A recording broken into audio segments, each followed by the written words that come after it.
미국의 복음주의자들은 변질된 것 같아요. 마치 중세 시대의 성전에 흥분한 기독교인들하고 똑같이 승리주의 또는 군사주의, 폭력 이런 데 오염된 기독교가 나왔다. 미국 교회의 정치화가 가지고 있는 문제에 대한 대안이 개인 윤리로 돌아가서는 안 된다는 생각을 해요, 저는. 크리스찬이란 어떤 인간인가를 이제 물었을 때 저는 사도 바울의 이제 그 주장, 기독교인은 세상 안에 있으나 세상에 속해 있지는 않다. 우리는 진보든 보수든 헤드스는 편이었다. 다른 사람이 잘못하는 것을 비난을 우리는 굉장히 세게 하고, 그걸 하면서 또 그것이 우리를 정당화했는데, 진보주의적 시각을 가지고 평생 에큐메니컬 신학을 했으니까 우리 자기 고발이 있으면 좋겠다.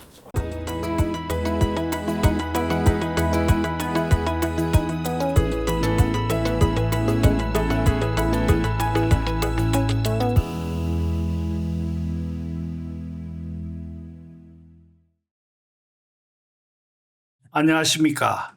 시대의 징후를 복음의 렌즈로 읽고 성찰해보는 시간입니다. 오늘 우리가 주목하는 주제는 바로 미국의 거구 기독교 그리고 한국 교회와의 동거입니다. 오늘 대담의 나침판이 되어줄 책은 팀 엘바타의 나라 권력 영광입니다. 이 책은 평생 복음주의로 헌신했던 목사인 아버지의 장례식에서 일어났던 일입니다. 평생 교회를 지킨 아버지의 영전 앞에서 트럼프를 비난해다는 기사를 썼다는 이유로 교인들에게 당신은 어둠의 세력, 악마의 편이냐라는 정치적 저주를 들었기 때문입니다. 이분의 참담한 보고서가 던지는 경고, 그리고 이것이 어떻게 한국 교회에 이식되어 있는지를 깊이 해보는 시간입니다. 세 분 목사님 반갑습니다. 먼저 최수일 목사님, 이 책이 고발하는 기독교 민족주의의 신학적 실체는 무엇인지 간단하게 좀 설명해 주시면 고맙겠습니다. 우리가 잘 아는 것처럼 그 빌라도의 이제 재판에서도 하나님 나라는 이 세상에 속한 나라가 아니다라고 예수께서 주장하심으로써 하나님 나라를 이 지상의 어떠한 절대 권력, 당신은 이제 팍스 로마나죠. 로마 제국의 권력과 동일시하는 것을 철저하게 거부했습니다. 식민 지배를 받았던, 그래서 민족 해방을 추구했던 기독교인들이 있던 나라들에서는 기독교 민족주의라는 개념이 그렇게 낯설지는 않지만 이민사회이고 또 신앙의 자유의 기반에 세워진 미국이라는 나라에서 기독교 민족주의를 주장하는 것은 넌센스일 뿐만 아니라 오히려 그 내면에 더 뒤에 그 소위 미국주의, 미국 중심주의, 어쩌면은 백인 인종주의적 가치가 포함된 주장이 아닐까 싶습니다. 매우 위험한, 어쩌면 기독교의 본질과 충돌되는 주장이 아닐까 싶습니다. 얘기 중에 내 나라는 이 세상에 속하지 않았다라는 것에서 주석학자들은 이 세상에 속하지 않았다, 이 세상에라는 그 전치사를 of로 해석하지 않고 이제 from으로 해석합니다. 그럼 무슨 소리냐면 이 세상의 방식으로 오지 않는다. 예수님의 나라는. 그래서 이제 칼과 권력으로 오지 않는다. 이렇게 이제 얘기를 하신 걸로 봐요. 그래서 이제 기독교가 이 정치화되고 권력화되는 것을 교회는 초기 기독교부터 굉장히 꺼려해 왔습니다. 그래서 그걸 굉장히 꺼려해온 전통이 있었는데, 이게 이제 중세에 가면서부터 이제 완전히 정치하고 결합이 이제 일어났죠. 특별히 지금 미국 복음주의가 이렇게 정치화가 된 데에는 이 세속사회에 대한 두려움이 생겼어요. 민주당 정권이 생기고, 이렇게 민주당 쪽에서 리버럴이 이제 많이 일어났어요.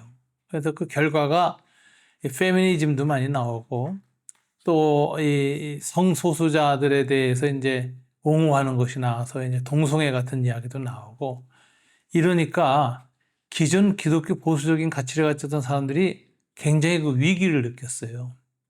이랬을 때부터 이것은 이제 바로 민주당의 그 리버럴리즘에 이 아이들이 영향을 받는 것이다 해가지고 자유를 가꾸는 어머니들이라고 하는 단체가 학부모 단체를 포방해가지고서는 이 기독교 가치를 강조하고 민주당 정책에 대해서 굉장히 반대하는 정치적 성격을 띠게 됐죠.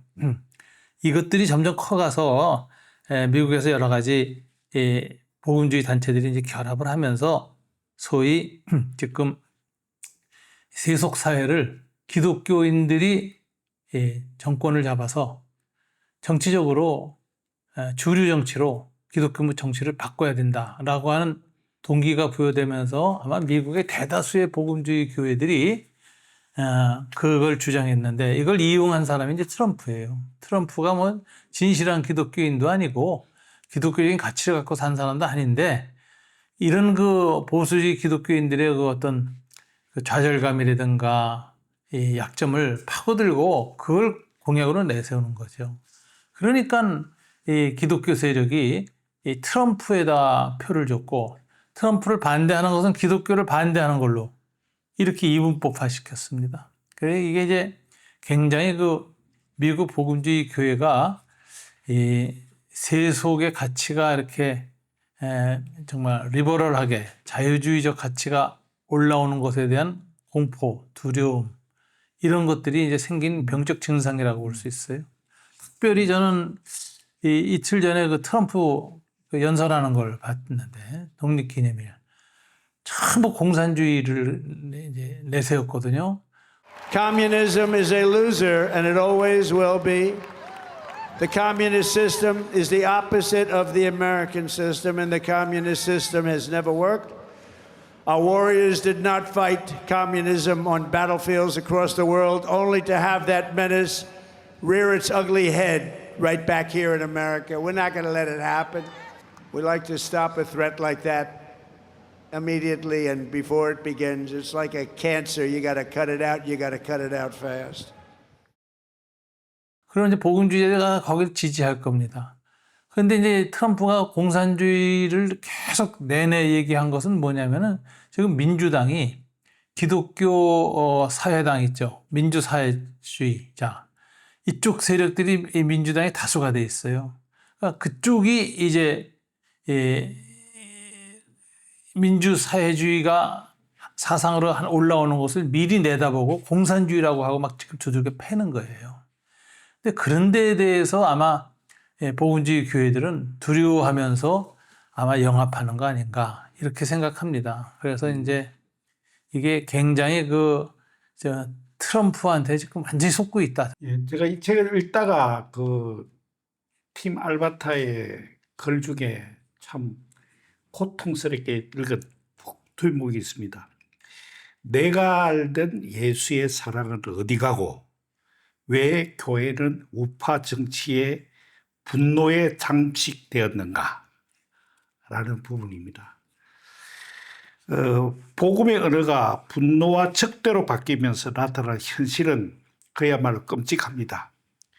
정치 지도자를 메시아와 동일시하는 형태까지 벌어지고 있는데 이 현실을 우리는 어떻게 읽을까요?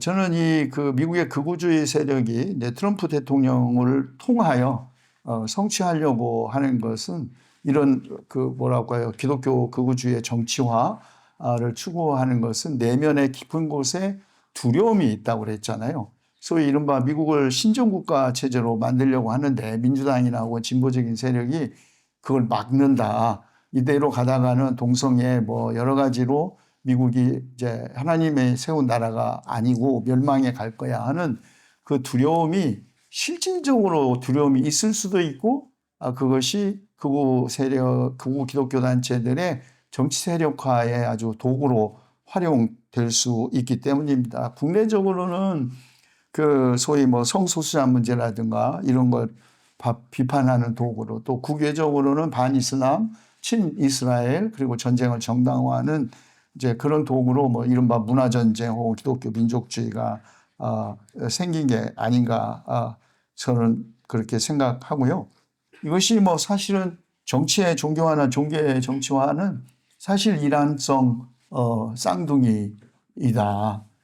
그래서 이 유착이 그렇게 쉽게 이루어지고 트럼프에 대한 수많은 그 트럼프의 그 비도덕적 행위와 그 잘못에 대해서도 어떻게 이런 지도자를 지지할 수 있느냐라고 하면 복음주의 혹은 근본주의 극우 기독교 세력들은 고레스를 봐라 이렇게 하고 다윗을 봐라. 하나님은 그런 윤리적이나 도덕적 흠결이 있는 지도자도 세워서 자신의 뜻을 이루어가지 않느냐라고 뭐라고 할까요? 성경을 아주 자의적이고 왜곡하여 그 트럼프 행정부나 권력을 자기 나름대로는 신앙적으로 이제 뒷받침하는 것은 아주 매우 위험한 그런 기독교의 본질을 해치는 주장이 아닐 수 없습니다.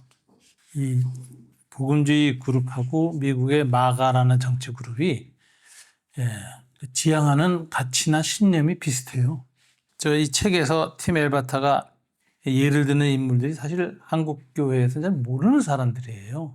소개도 안 됐고 랜스 윌라우 같은 사람들, 이런 사람들은 뭐 하다못해 이 세상의 모든 영역을 정치, 경제, 예술, 교육, 미디어 모든 영역을 기독교화해야 된다라는 이런 그 기독교 새로운 크리스천덤 소사이어티를 기독교 왕국을 만들려고 하는 이런 이념을 가진 사람이고, 그 다음에 이 사람이 말하자면 이제 트럼프를 고레스 왕이라고 칭한 최초의 사람이에요. 그래서 이제 이방인이었고 하나님을 경외하지도 않는 고레스를 하나님이 사용하셔서 유대인 해방시켰다.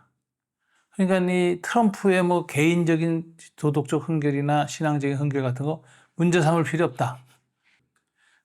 그 다음에 이제 지금 제일 한국교회에서 주목하는 사람은 이 폴라 화이트 목사인데요. 이 사람은 이제 신사도주의예요. 그래서 이 영적인 신비주의와 은사주의를 하니까 굉장히 강력한 개인주의 신앙이고, 이 사람을 중심으로 해서 이제 교회 이 대중 집회가 굉장히 활발하게 이제 이렇게 일어나는 그런 현상을 나타내는데, 이 사람이 미국 백악관 말하자면 담임 목사예요. 백악관 담임 목사. 그래서 모든 복음주의자들은 이 사람 통해서 이제 트럼프하고 연결되는데, 한국의 목사들도 다 이쪽하고 연결을 하죠, 지금. 그래서 미국의 복음주의자들은 변질된 것 같아요. 마치 중세 시대의 성전에 흥분한 기독교인들하고 똑같이 승리주의 또는 군사주의, 폭력 이런 데 오염된 기독교가 나왔다. 이렇게 볼 수밖에 없습니다. 예.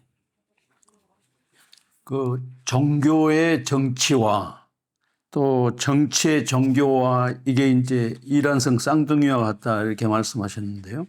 우리가 좀 오늘 분명히 해야 할 것은 종교가 혹은 교회가 그 교회의 전통적인 가치를 정치 현상에 이렇게 요구하고 영향력을 미치고 그것 자체가 잘못됐다라는 게 아니라 첫째는 나는 두 가지 분명히 잘못을 정의하고 넘어가야 한다고 생각하는데, 하나는 트럼프가 추구하는 정치적인 가치가 과연 기독교의 전통적인 가치를 대변하고 있는 거냐, 그 부분이 더 명확하게 규정이 돼. 우리가 미국 교회의 정치화를 반대할 때는 교회가 정치에 참여했다는 것 자체가 아니라 트럼프주의가 전통적인 기독교 가치관과 너무 다르다라는 거에 먼저 지적이 돼야 하고, 두 번째로는 그런 가치를 요구할 때도 언제든지 교회가 정치 집단화 돼서는 안 된다는. 그런데 이제 이미 미국의 그런 미국 복음주의의 정치화는 정치 집단화 됐다라는 거, 이 부분을 우리가 좀 분명하게 지적하고 넘어가야 교회가 정치에 참여해야 하느냐 하는 그런 문제를 초점을 헷갈리지 않는 그런 거라고 생각이 되거든요. 저도 동의합니다. 정치적이라는 표현으로 우리가 어떤 행위 혹은 어디까지의 그 행위가 정치적이라고 할 수 있는가, 그건 사실 양면적이죠. 그러니까 낙태 문제를 가지고 대법원 판사를 자기 낙태 반대자들을 임명한다든지 성소수자들 또 반이민법 아주 뭐 관세 등 이런 것들에 아주 절대로 이게 이제 정책화되고 그 트럼프 정책이 전 세계를 아주 뭐 전쟁과 뭐 무역 전쟁 뭐 하여튼 굉장히 이런 파국으로 이끌고 가는 것은 기독교적 가치와 맞지가 않죠. 그러니까 우리나라 이제 김장환 목사 특히 그 미국의 마가 기독교 세력하고 매우 밀접한 관계를 갖고 있는 분이 김장환 목사로 알려져 있잖아요. 근데 그 지금 우리나라 와가지고 그 수사받고 있는 이 모스탄이라는 사람 이제 부정선거론을 막 주장하고 이제 소위 이재명 대통령을 이제 명예 모독적인 발언으로 알려졌는데 이 사람이 리버티 대학 교수라는 거예요. 저는 잘 모르겠는데 이 리버티 대학이 어떤 대학인지 혹시 목사님 아세요? 그 뭐 미국 보수주의 또 혹은 뭐 때로는 극우주의의 대표적인 그 리더가 제리 포웰이잖아요. 그 제리 포웰이 그 설립한 학교죠. 리버티가. 그래서 지금은 조금 성격이 이렇게 중도적으로 와 있다라는 이야기는 들었습니다만 하여튼 그 제리 포웰이 설립한 학교이기 때문에 제리 포웰의 그 사상적 영향이 아직도 뭐 학교 운영이나 이념의 기초가 되어 있겠죠. 제리 포웰의 운동을 이제 그 도덕적 다수 운동이라 그랬거든요. 이건 중도 우파였어요. 원래는 그래서 그건 건강했다고요. 그런데 극우로 바뀐 거예요, 이게. 그래서 지금은 완전히 그냥 이 복음주의의 그 핵심이 됐죠. 모스탄도 그렇고 미국에서 하는데 이게 지금 하나님과 트럼프를 그 정강원 목사가 이제 그 설립한 그 퓨리턴 퍼블리시라는 곳에서 이제 번역 출간을 했잖아요. 이게 이제 말하자면 미국 보수주의의 기본적인 사상을 한국 교회에 그냥 완전히 퍼뜨리는 거예요. 그래서 현실의 모든 영역을 기독교가 정치화해서 장악해야 된다. 그리고 공산주의나 사회주의나 자유주의를 막아야 된다.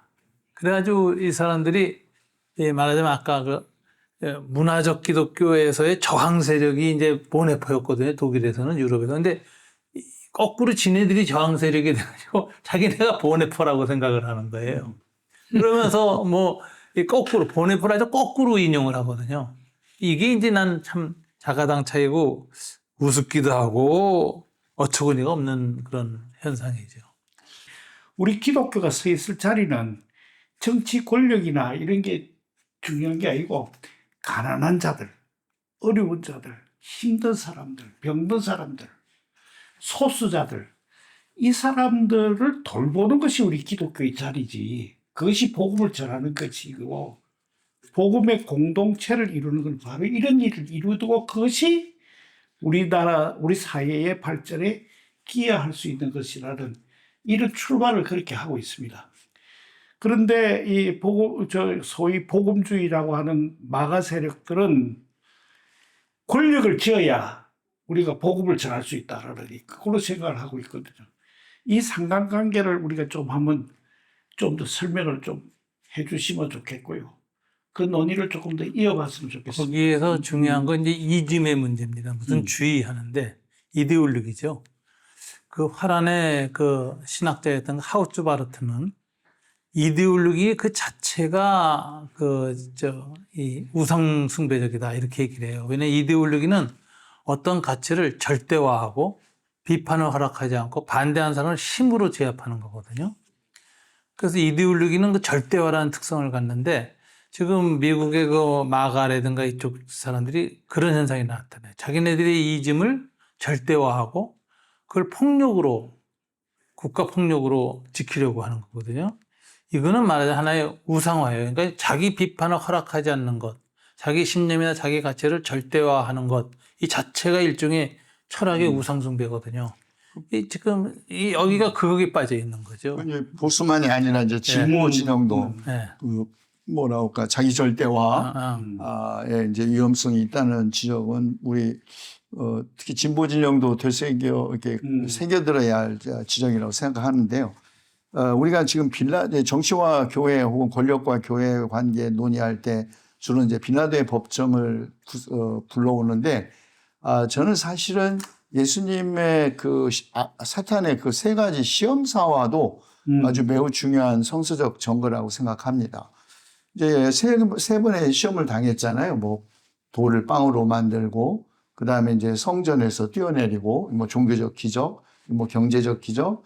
그때 이제 결정적인 거 마지막인데, 내가 나한테 절하면 내가 너에게 세상의 모든 나라와 권세와 영광을 주겠다. 그런데 주목해 볼 것은 그 뒷 문장인데, 왜냐하면 나라와 권세와 영광은 내 것이니 내가 원하는 자에게 준다라고 합니다. 이거 아주 매우 중요한 지적인데, 나라와 국가 권력, 권세, 영광은 사탄의 것이라는 거예요. 이게 치명적인 거예요. 성서는 본질적으로 나라와 권세와 영광은 누가 어떻게 그걸 잘 선용하냐 악용하느냐의 문제가 아니라 본질적으로 사탄의 것이다 라는 이 선언이거든요. 그런데 놀라운 것은 나는 이 주님의 기도의 마지막, 원래 복음서에는 없어요. 나라와 권세와 영광은 영원히 아버지의 것입니다. 이게 주기도문에는 없는데 이게 언젠가 들어왔잖아요, 후에. 저는 이게 언제 어떻게 해서 그 단원이 들어왔는지 잘 모르겠어요. 예를 들면 콘스탄티누스 황제에 의해서 기독교가 국가종교로 공인된 이후에 들어왔는지 아니면 그 전에 들어왔는지는 모르지만 어쨌든 들어왔다고요. 그런데 이것이 기독교가 국가종교가 됐냐 안 됐냐에 관계없이 나는 이 선언은 앞에 사탄이 말한 주장에 대한 안티테제거든요. 사탄이 나라와 권세와 영광은 내 거야 라고 하는 데 대해서 주님의 기도가 드려지는 곳에서는 아니다. 나라와 권세와 영광이 네 것 같지만 사실은 아버지의 것이야. 그것이 강력하게 아까 빌라도의 법정에서 내 나라는 이 세상의 나라로부터 온 것이 아니다라는 말과 이제 겹쳐진다는 점에서 소위 종교, 특히 기독교가 권력단체 혹은 특정한 이념이나 권력을 정당화하는 도구적 수단으로 전락하는 거 막아야 하는데 사실은 딜레마이긴 합니다. 저는 이렇게 정돈하고 있어요. 기독교인으로서의 정체성이 있고 종교인으로서 또는 세속 시민사회의 일원으로서의 정체성이 있습니다. 시민사회의 일원으로서 정치에 참여하고 정치적 행위할 수 있어요. 그런데 그 시민사회로서 하고 있는 정치적 행위에다 기독교 이름을 붙이면 안 됩니다. 그래서 기독교 민주당 이렇게 하면은 이슬람 민주당 나와요. 불교 민주당 나와요. 이거는 오히려 세속사회를 분열시키는 역할을 해요, 종교가. 좀 그 부분에 대해서는 생각이 좀 다른데 이 목사님께서 기독교 정당 만들어서는 안 된다. 그건 저는 그렇게 생각하지 않아요. 이 민주주의 사회에서 다양한 가치관과 다양한 종교들이 어떤 이념을 세워가지고 정당을 만들고 우리는 이런 이념하에서 정치를 하겠다. 그거 가지고 국민들에게 심판을 받는 것이기 때문에 그건 찬성하는데 그건 당연히 거기다 종파를 집어넣는 건 안 돼요. 아니. 종파를 제가 그 부분에 대해서는 말씀드리는데 세상의 권력을 통해서 하나님 나라를 이 땅에 이루겠다라는 생각이 나는 잘못됐다는 생각이고요. 아니, 그 부분에 대해서 엘버트가 이야기하는 대로 파우스트적 거래죠. 내가 권력을 우리가 얻고 이 권력을 통해서 하나님 나라를 이 땅에 실현하겠다라는 이야기는 파우스트적 거래입니다. 그런데 이제 엘버트는 그 특수한 현상을 경험하면서 굉장히 현장 고발을 참 그렇죠. 멋지게 했다. 거기에 이제 이 사람의 장점이 있는 거고요.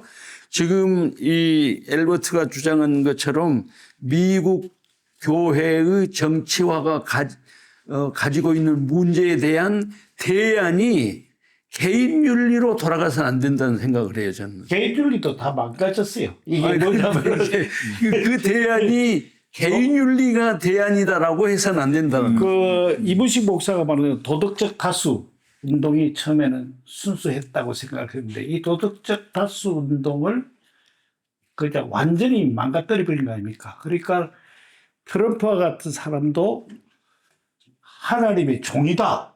나는 이 책에 중요한 거는 바가 사람들이 미국의 복음주의 현실을 진단한 게 아니라 내부자가 자기가 그렇게 느끼던 좋은 기독교의 가치를 놓고 설명을 했고, 그래서 이분이 중요한 거는 뭐냐 하면은 우리는 나그네다. 우리가 이 땅의 주인이 아니고 이 땅을 갖다가 우리가 이게 영원히 해야 될 할이 아니라 우리가 살아있는 동안 하나님이 주신 사명을 잘 시행해야 되는 나그네 이야기를 하거든요. 이 나그네라는 거하고 그다음에 정주민 의식 이 두 가지는 역사 속에서 항상 문명사에서 대립이었어요.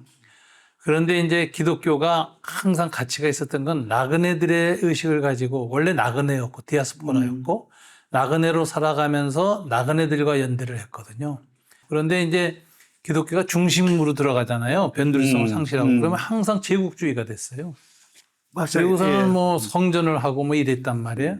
근데 지금 이제 미국 복음주의 기독교도 말하자면 그 주변부성을 잃어버린 거죠. 그리고 마간을 하고 연결한 거는 중심으로 간 거예요. 그래서 기독교 제국주의 부활, 기독교 승리주의 기독교, 그리고 정복주의 기독교, 이 폭력성이 가득한 기독교로 변질됐다. 이렇게 느끼는 거죠. 예. 권력이라는 것 자체가 뭐 아주 이렇게 사실은 누가 어떻게 쓰느냐에 따라서 그 성격이 달라지기 때문에 획일적으로 말할 수는 없는데 저는 지금까지 그냥 제 개인적 신념이기도 한데 크리스찬이란 어떤 인간인가를 이제 물었을 때 저는 사도 바울의 이제 그 주장 기독교인은 세상 안에 있으나 세상에 속해 있지는 않다. 그러니까 세상 안에 있기 때문에 우리의 모든 인간적 조건들의 규정을 받잖아요. 정치적 선택도 해야 하고 비록 상대적이지만 때로는 무관심보다는 특정한 정당을 지지함으로써 정치적 의사를 표현해야 하고 아프고 병들고 죽고 등. 그런데 세상에 속해 있지 않다라고 말했을 때 바울의 그 세상은 소위 세상적 질서 아닐까 싶어요. 그러니까 이제 그걸 초월해 있는 이제 존재가 기독교인이 아닌가 생각이 듭니다. 그래서 저는 기독교인의 정치적 참여 혹은 정치적 실천은 이 긴장 속에 있다, 언제나. 기독교가 이제 정치 세력화되는 데는 중간 매개로 꼭 이데올로기가 필요해요. 그래서 이게 이제 다음 세대가 미국에서는 굉장히 극우화됐다. 이렇게 되는데 이거 굉장히 좀 위험합니다. 우리는 지금 젊은 세대가 말하자면 좌권, 좌익 중에 꼰대, 그 가르치기 잘하고 뭐 설명 잘하는 뭐 이런 우리 많잖아요. 유튜버들도 있고 평론가들도 있고 여기에 대해서 감정적 반발을 가진 10대, 20대가 나타나서 이게 일배예요. 일배들이 나타났는데 이 일배들한테 어떤 이념을 일배는 지금 욕하는 수준이거든요. 그냥 반발하고 욕하는 수준인데 이걸 이념으로 묶어내는 게 지금 미국에서 성공했거든요. 지금 우리나라도 이제 그거 굉장히 조심해야 된다고 생각합니다. 우리는 진보든 보수든 사실 선택이 없다. 다른 사람이 잘못하는 것을 비난은 우리는 굉장히 쉽게 하고 그걸 하면서 또 그것이 우리를 정당화했는데 우리 테슬리 박사 같은 사람이 진보주의적 시각을 가지고 평소에 에큐메니컬 신학을 했으니까 우리 자기 고발이 있으면 좋겠다. 이 지점에서 보네퍼의 경고를 떠오릅니다. 교회는 국가 권력의 도구가 되어서는 안 된다. 빌라도 앞에 선 예수님께서 내 나라는 세상의 권력에 속한 것이 아니라고 선언하셨음에도 오늘날 교회는 십자군처럼 입법과 권력을 통해서 기독교 국가를 세우겠다는 망상에 빠져 있습니다. 이것이 미국의 교회라 우리 한국 교회의 모습이고 우리가 새겨들어야 될 경고일 것 같습니다. 장시간 좋은 시간 내주셔서 감사하고요. 오늘 우리의 이 대화는 아마 입문일 것 같습니다. 좀 더 다음 시간에 우리가 만약에 가능하다면 시간을 내서 한 번 더 깊은 신학적 통찰과 자기 반성의 시간을 좀 가졌으면 좋겠습니다. 감사합니다. 감사합니다. 고맙습니다. 수고하셨습니다.